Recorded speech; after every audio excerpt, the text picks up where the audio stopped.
Ош областынын Ноокат районуна караштуу Мирмахмудов айыл өкмөтүндө Караколоктуу айылында жайгашкан Ноокат районундагы кооз жерлердин бири болуп саналат. Буга сырттан көп меймандар, экскурсоводлор келип, мындай көңүл ачып, дем алышып, чатырларды тигип, 3-4 күн жатып эс алып кетишет. Жакынкы жерлерден Оштон, Жалал Абадтан келишип, балык улашып, кайрымак менен тутуп эс алып кетишет да. Жаздын күндөрү, жайдын күндөрү өтө мындай жашылданып, ыңгайлашып, кооз аймактарга айланып калат да. Жаратылышы кооз, таза суусу бар, дайыма ушундай көкмөк болуп, тунук болуп агып турат. Көпүрө барбы? Мына жерде жакшынакай кылып көпүрөнү курушкан эле, бая жаратылыш кырсыгына байланыштуу сел алып кеткен да. Эми дагы жаңылайбыз деген ниетте кетишкен, азыр суу түшүп калып, эми эрте жазда келип дагы орнотобуз деп кетишкен. Мына жерден жалгыз аяк жолдор кетет, наркы Араван районуна өтүп кетсе болот, жалгыз аяк жол мененчи. Анан биякта өзү машина жолу дагы бар алардын. Эми бир мезгилдерде бул даңгини ичиде бир Кытайдан келген геологдор келип изилдеген деген маалыматтар бар. Биз дагы аны көргөн эмес, биздин ата бабаларыбыз деле көргөн эмес. Бул уламыш катары эле айтылат. Ошол жерде бул алтын бар экен деп, азыркыга чейин бунун аты Тиллакан деп коюп, биздин диалектиде, түштүк диалектисинде Тиллакан деп аталып калган да. Өзү алтын кен деп аталат. Анан Улуу Ата мекендик согуш мезгилдеринде ушул жерден орус геологдору келип уран алып кеткен деген дагы маалымат бар. Уран алып кеткен деген дагы. Анан сымап чыкты деген сөздөр чыкты. Аны жакынкы эле мезгилдерде геологдор келип мына жерге вагонеткаларды тигип изилдөө иштерин жүргүзгөн. Анан мына жерден наркы жакта дагы бир ушундай неме турат, пещера турат. Анын мына жерден байгыдай ленточный коляска коюп туруп, геологдор ушул жерден отурат эле дагы трос менен ошол жака алып чыгат эле, балкондон кирип кетишет эле.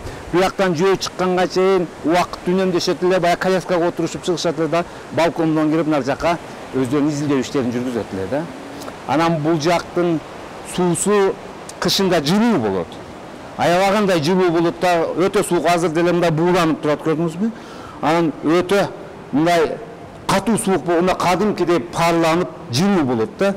Анан бунун азыр деле жылуу. Анан бунун дарылык касиеттери, бетине аллергия чыккандар, кулагынан мындай ириң аккандар келип дарыланып айыгып кеткендери дагы болгон да бул жерге. Көп адамдар ушундай мезгилдерде, кыш мезгилдеринде ушундай келишип дарылыкка пайдаланып баягы идиштерине куюп дагы кетишет.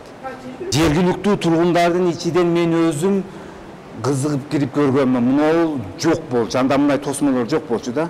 Ушундай мына жерден кадимкидей эле машина келет эле, мен мына жакта үлүш жерим бар. Чоң эле трактор, 80 трактор.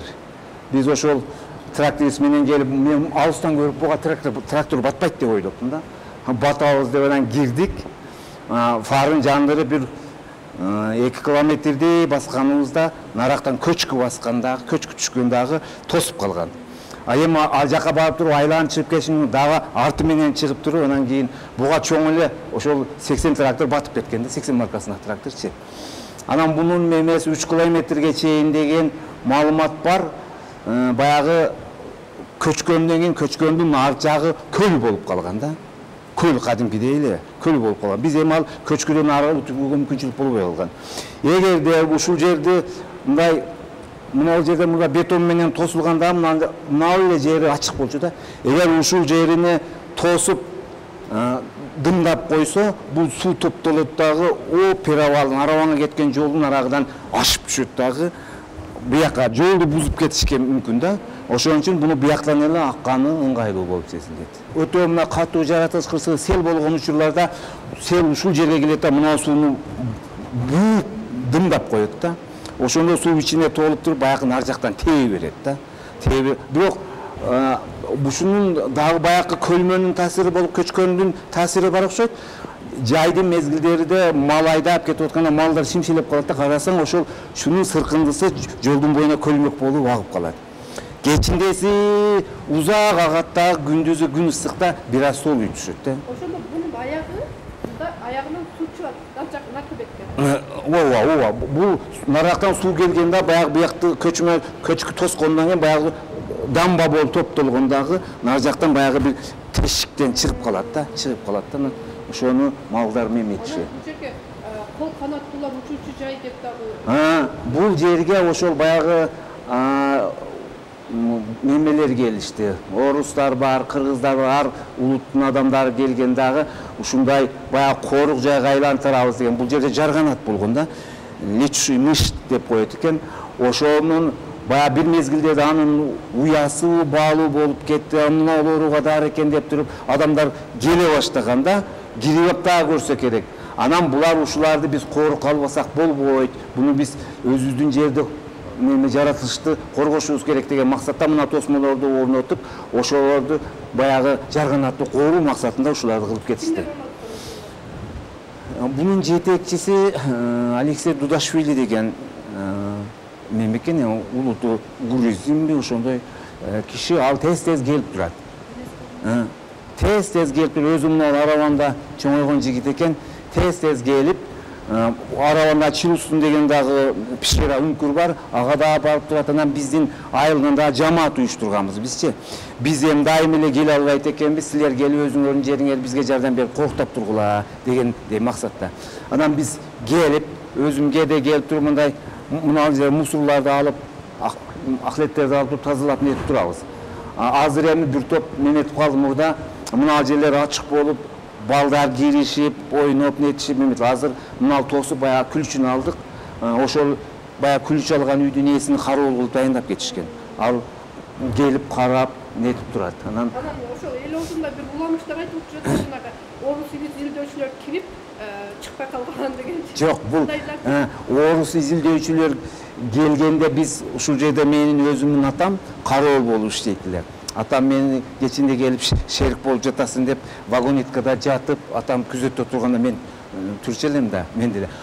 Орустар кадимкидей эле кирип иштешип, мына жерден рельстерди коюп, фонариктерди тагып, ошол жерге чейин кадимкидей светтерди коюшуп, эркин кирип, эркин эле иштеп жүрүшүн. Эч кандай кооптуу жайы жок бунун үчүн. Эмнеге кирип чыгышкан анда? Изилдешкен да, изилдешкен. Ушул кандайдыр бир кен байлыктарды изилдешкен да. Бирок дагы бар экен, жетиле элек экен деген максатта токтотуп коюшкан изилдөө иштеринчи. Эч кандай бирдей тинт дагы берет. Бул суу каяктан келет? Каяктан келгендиги белгисиз да, бунун каяктан келгендиги белгисиз. Каяктан келгендиги белгисиз бунун.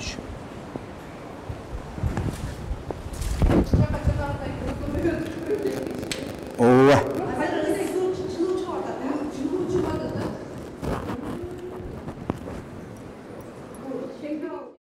Же уламыштар болгон, айтылып эле келет. Бунун төрүндө дейт бир чоң дарак бар деген уламыштар бар. Чоң дарак бар экен дейт. Дарактын башында бирөө кылычын кармап турат экен дегендей уламыштар бар.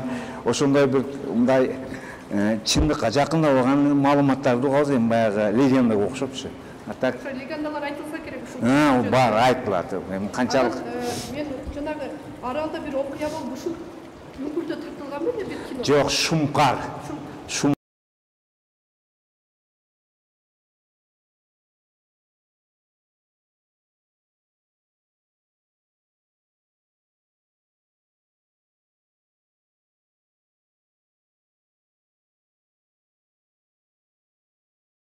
Килиптер тартып кеткен, бар килиптер азыр деле болсо керек, тартып кетишет болду дечи. Бунун аягына чейин анан четинде жол барбы, Жок, ушундай жол бар.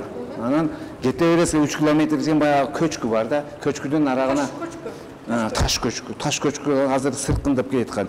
Эми баягы немет туруп, дамба болуп тосулуп калган да азырчы эми ушундай болуп калган.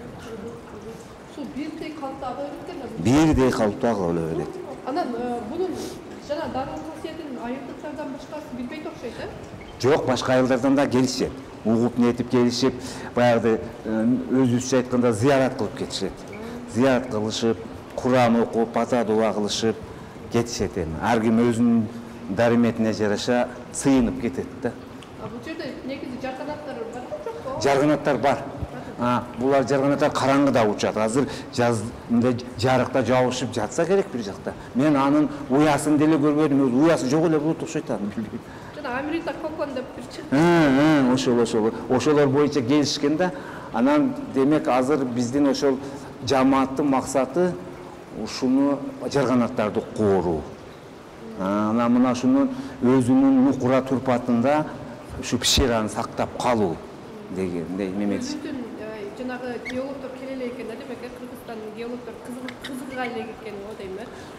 Бизде ошо чалгындоочулар жок, чалгындоочулар келе элек. Орустардан, Союздун мезгилдери орустардан келип аткан. Союз таркагандан бери эч ким келбейт.